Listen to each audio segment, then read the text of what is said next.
भागलपुर के वार्ड संख्या 48 की पार्षद कल्पना देवी को इशाकचक पुलिस ने गिरफ्तार कर लिया है। उक्त पार्षद पर यह आरोप था कि उन्होंने अपने सहयोगियों के बूते स्थानीय निवासी कमल तांती को पहले अपशब्द कहा, जिसका विरोध जताने पर उनके समर्थकों ने उसे बिजली के खंभे से बांधकर उसकी धुनाई कर दी, जिसका वीडियो भी सोशल मीडिया पर वायरल हो रहा है। पीड़ित के फट बयान पर स्थानीय थाने में केस दर्ज होने पश्चात जवाबी कार्यवाही करते हुए एसआई विकास कुमार के नेतृत्व में स्थानीय थाने की पुलिस और विशेष पुलिस बल पार्षद के घर पर दबिश दी। हालांकि इस दौरान इशाकचक के वार्ड 48 बिरनकाली का इलाका रंग क्षेत्र में तब्दील हो गया, जहां पुलिस और पार्षद के समर्थकों में जमकर हाथापाई हुई। इस दौरान दोनों तरफ से जमकर लात घूंसे चले पार्षद कल्पना देवी और उनके पुत्र मुकेश कुमार को पुलिस घसीटते हुए पार्षद कोतवाली ले आई। हालांकि उक्त पार्षद स्वास्थ्य लाभ का हवाला देते हुए जिले के मायागंज अस्पताल के आईसीयू वार्ड में भर्ती है, जिनका चिकित्सकों द्वारा इलाज चल रहा है। जबकि पार्षद की गिरफ्तारी का मामला अब कहीं ना कहीं तूल पकड़ता दिख रहा है। दरअसल सोमवार को पार्षदों का एक प्रतिनिधिमंडल वरीय पुलिस अधीक्षक कार्यालय पहुंचा और उन्होंने सीनियर एसपी आनंद कुमार से मामले के संदर्भ में बातचीत की, जिसके पश्चात पूर्व डिप्टी मेयर सह वार्ड पार्षद डॉक्टर प्रीति शेखर ने बताया कि 48 की पार्षद कुमारी कल्पना गिरफ्तारी को लेकर वे लोग एसएसपी से मिलने गए थे। उन्होंने कहा कि पंचायत या वार्डों में जब किसी भी तरह की कोई समस्या होती है तो फरियादी पार्षद के समक्ष जाते हैं और अपनी बात रखने का उन्हें मौका दिया जाता है।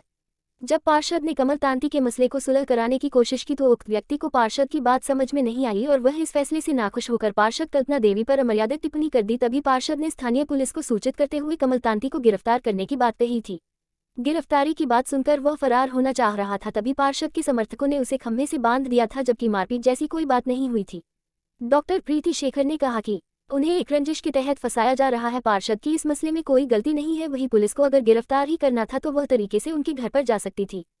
लेकिन सब इंस्पेक्टर विकास कुमार ने वर्दी का रौब दिखाते हुए एक महिला के साथ अमानवीय व्यवहार किया है, जो सरासर निंदनीय है। पुलिस ने मानवाधिकार का हनन करते हुए पार्षद को घसीटकर उनके घर से गिरफ्तार किया है।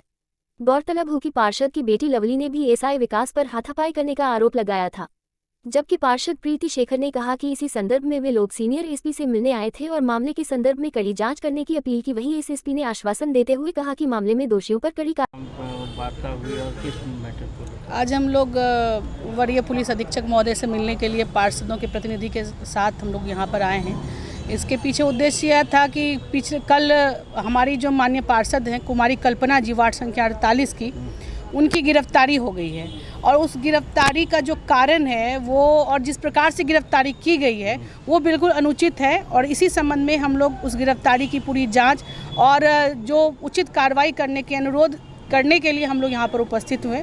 पूरा मामला यह है कि आप सभी लोग जानते हैं कि जब जनप्रतिनिधि होने के नाते आए दिन आम जनता जनप्रतिनिधि के पास अपनी पंचायती करवाने के लिए, अपनी समस्या के समाधान के लिए उनके दरवाजे पर जाते हैं, उनके पास जाते हैं।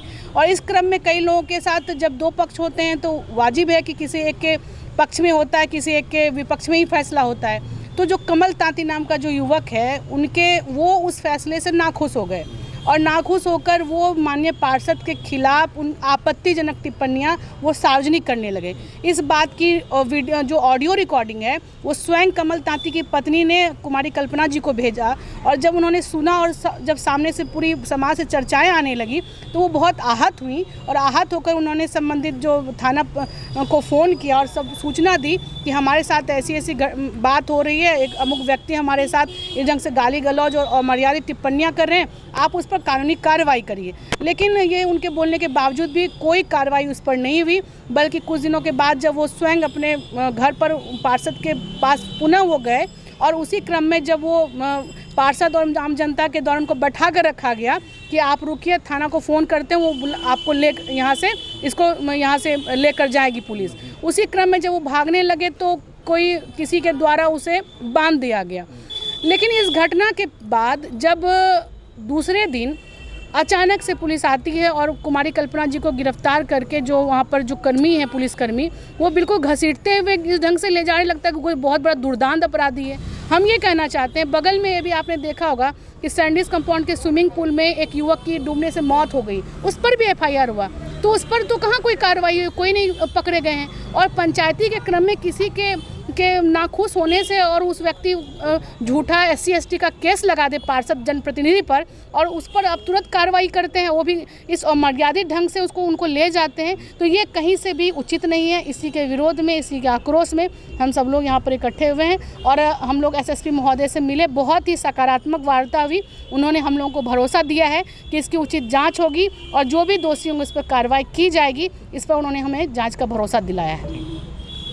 सावन की पहली सोमवारी पर हजारों शिव भक्तों ने जगबीनाथ गंगा घाट में लगाए आस्था की डुबकी। सनातन धर्म में बहुत महत्व रखने वाले सावन के महीने में भक्त समर्पित रूप से देवों के देव भगवान शिव की पूजा करते हैं। यह शुभ महीना जप, तप और ध्यान जैसी विभिन्न आध्यात्मिक प्रथाओं के लिए उत्तम माना जाता है। हालांकि सोमवार का विशेष महत्व है क्योंकि वे चंद्रमा से जुड़े हैं, जो भगवान शिव के नियंत्रण में माना जाता है। सोमवार के दिन पूजा करने से न केवल चंद्रमा की कृपा होती है बल्कि भगवान शिव की कृपा भी प्राप्त होती है। सावन के महीने में सोमवार का व्रत विशेष रूप से महत्वपूर्ण है क्योंकि ऐसा माना जाता है कि यह सभी बाधाओं से मुक्ति दिलाता है। माता पार्वती ने भक्तों के लिए स्वयं 16 सोमवार का व्रत रखा था, जिसके फलस्वरूप सावन के पहले सोमवार को देश भर के विभिन्न शिव मंदिरों में भक्तों, विशेषकर महिलाओं, युवाओं, बच्चों और लड़कियों की भारी भीड़ देखी जाती है। इस दिन बिहार, झारखंड, बंगाल, नेपाल और आसपास के क्षेत्रों से लाखों शिव भक्त और कांवड़िए तीर्थयात्री जो गंगा नदी से पवित्र जल ले जाते हैं, जगबीनाथ धाम के उत्तर वाहिनी गंगा घाट पर आते हैं। वे हर हर महादेव और बम बम भोले का जयकारा लगते हुए गंगा में डुबकी लगाते हैं। भक्त उत्तर वाहिनी गंगा में डुबकी लगाते हैं और जगबीनाथ मंदिर सहित विभिन्न मंदिरों में शिवलिंग पर जलाभिषेक करते हैं, जिससे जीवन में सुख और शांति की प्राप्ति होती है। वही पवित्र उत्तर वाहिनी गंगा में स्नान के बाद भक्त देवघर में बैद्यनाथ धाम मंदिर के शिवलिंग पर चढ़ाने के लिए हजारों कांवरिया उत्तर वाहिनी गंगा से जल लेकर 100 किलोमीटर की दूरी पैदल या वाहन से तय करते हैं। कांवरिया पूरी यात्रा के दौरान बोल बम हर हर महादेव का जाप करते हैं। वही जिला प्रशासन और स्थानीय अधिकारियों की ओर से शिव भक्तों की सुविधा के लिए सुरक्षा, पीने के पानी, स्वास्थ्य शिविर और अन्य सुविधाओं की व्यवस्था की गई है। पटना से कहाँ से जल उठाए आप लोग? सुल्तानगंज से। क्या मनोकामना है आपका? बड़ा शौक है। शौक है। कई दिन में जल चढ़ाइएगा बाबा को? जी नहीं, समय फिक्स नहीं है, 5 से 6 दिन लग सकता है। 5 से 6 दिन भी? अच्छा, इतना बड़ा कामर लेके कई दिन में पहुँचिएगा? 4-5 दिन लगेगा। 4-5 दिन लगेगा। आपका नाम? रविंद्र प्रसाद। घर? Anisabad police colony, Patna.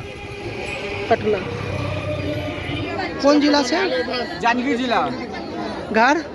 जांजगीर। अच्छा, यहाँ मतलब जल जो उठाने के लिए आए हैं, क्या पुण्य है आप लोग का? हर मनोकामना पूरी होती है। जल उठाने से हर साल आ रहे हैं हम, 10 साल हो गए आते हैं। अच्छा। और हर मनोकामना पूरी होती है बाबा के दरबार में। अच्छा, कहाँ ले जाइएगा जल यहाँ से?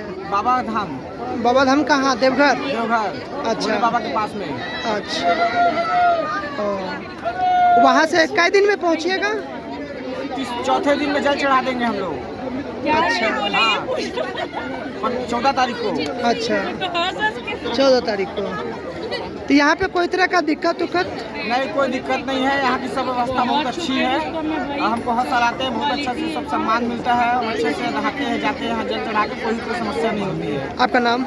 सतीश शर्मा। अच्छा, आप मतलब कहाँ पे आए हैं यहाँ? देवघर हम कांवड़ चढ़ाने आए हैं। सुल्तानगंज से आज हम जल भरेंगे। 6 बजे अभी निकलेंगे यहाँ से। अच्छा। हमारी कांवड़ शुक्रवार को चढ़ेगी। अच्छा। शनिवार को हम लोग बासुकीनाथ जाते हैं, पैदल कांवड़ चढ़ाते हैं। अच्छा। हम लोग 150 कांवड़िया हम लोग आए हैं। पिछले 47 साल से हम लोग कंटिन्यू यहाँ आ रहे हैं। ये मेरी खुद की 18वीं कांवड़ है। अभी जो बाबा के प्रति श्रद्धा है, वो विश्वास है, उसको देख के ऐसा लगता है कि अगर भगवान प्राण देगा तो 50 कांवड़ भी होगी। और जितने भी श्रद्धालु आए हैं सावन के इस पवित्र महीने में, मैं सबका दिल से आभार व्यक्त करता हूँ और एक शुभकामना देता हूँ कि आपकी कांवड़ बहुत अच्छे से चढ़े और बाबा को याद करते हुए आप अपनी इस पुण्य कांवड़ को चढ़ाएं। कितने जन आए आप लोग? हम लोग लगभग 150 कांवड़िए छत्तीसगढ़ से, खरसिया से आए हैं। आपका नाम? मेरा नाम नीलेश अग्रवाल है। मैं खुद एक NGO चलाता हूँ। अच्छा। और IBC 24 में पत्रकार भी। ठीक है। छत्तीसगढ़ से? रायगढ़ जिला। अच्छा, रायगढ़ जिला से? रायगढ़ जिला। अच्छा, तो कहाँ आप लोग ये जल उठा रहे हैं, कहाँ से? सुल्तानगंज। सुल्तानगंज से। तो कै दिन में पहुँचिएगा आप लोग? 4। कहाँ से उतरे हो? पाँचवा दिन पहुँच जाइएगा। तो यहाँ पे कोई तरह का दिक्कत? कोई दिक्कत नहीं, कोई दिक्कत नहीं। हमारा 150 आदमी का ग्रुप है। अच्छा, 150 आदमी का ग्रुप है। कोई 20 साल से आ रहा है, कोई 25 साल से आ रहा है। अच्छा, आप कितने साल से आ रहे हैं यहाँ पे? 17 साल से। 17 साल से। 19 साल से आ रहे हैं। 2 साल से भी है। अच्छा, आप इतना साल से आ रहे हैं? 17 साल से। अच्छा, आप कै बजे जल उठाइएगा? अभी 6 बजे उठा लेंगे। 6 बजे उठाइएगा देवघर के लिए ना? पश्चिम बंगाल से? अच्छा, कहाँ पे आए हैं आप लोग? यहाँ? अच्छा, क्या देवघर में जाना है हम लोग को। यहाँ से जल उठा? यहाँ से जल लेके 4 दिन पैदल हम लोग चलेंगे। अच्छा, लेके चलिएगा यहाँ एकदम से? पैदल रोड में चलेंगे हम लोग। पैदल? अभी 50 जन आए हैं। 50 जन? 4 बम जाए 4। बराबर। अच्छा, तो मतलब आप लोग का क्या इसमें इरादा है? इससे मतलब हम लोग भगवान के पास आते हैं। हम लोग हमारा सुख दुख सब कमाने। प्रत्येक साल आते हैं? प्रत्येक साल। अच्छा, और इसमें आपका मतलब क्या मनोकामना बाबा से क्या पुण्य मांगते हैं? बाबा से मनोकामना है कि हम लोग अच्छे रहे, खुश रहे जिंदगी में, सब कुछ एक साथ सब लोग आगे बढ़े जिंदगी में, सबको खुश रखे। और क्या। अच्छा, कै बजे जल उठाइएगा आप? हाँ? कै बजे जल अभी उठाइएगा? हम लोग उठाएंगे। अच्छा, 5 बजे हम लोग निकल जाएंगे। निकल जाइएगा देवघर के लिए रवाना? एकदम बराबर। अच्छा, कै दिन में पहुँचिएगा? हम लोग 3 से 4 दिन हो जाएगा। 3 से 4 दिन में पहुँच जाइए। लेके जाते हैं दोस्त एंजॉय करके। अच्छा, आपका नाम? मेरा नाम सोमन घोष है। सुमन घोष। हाँ, सोमन घोष। घर मेरा सुंदरबन है। कहाँ? सुंदरबन। अच्छा, स्टेट बंगाल? हाँ, वेस्ट बंगाल।